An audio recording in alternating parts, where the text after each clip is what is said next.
আজি সোণৰ পাৰ্চেল এটা আহিছে, তাইলৈ অৰ্ডাৰ কৰিছিলোঁ কাৰণ তাইক যেতিয়া তেতিয়া নাচৰ কাৰণে লাগি থাকে। তাই নিজে আনবক্সিং কৰিছে, চাওকচোন কেনেকুৱানো আহিছে। মানে এইটো বস্তু মই আগতে অনা নাই, এইবাৰ প্ৰথম আনিছোঁ আৰু তাইৰ কাৰণে বৰ দৰকাৰী, দেখাত ভালেই লাগিছে। এখন খুলি দিয়াচোন।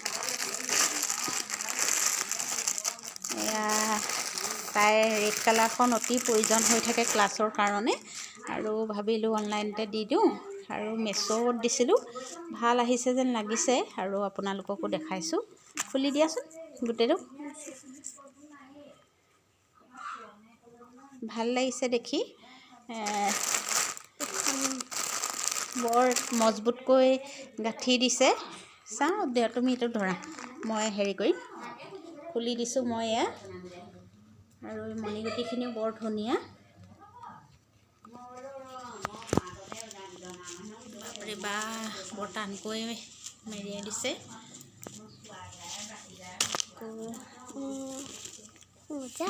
ধুনীয়া। কেনেকুৱা লাগিছে সোণ তোমাৰ? মজা লাগিছে। এইখন মই তাইক গাত দি দিছোঁ, চাওঁ ভাল লাগিছে।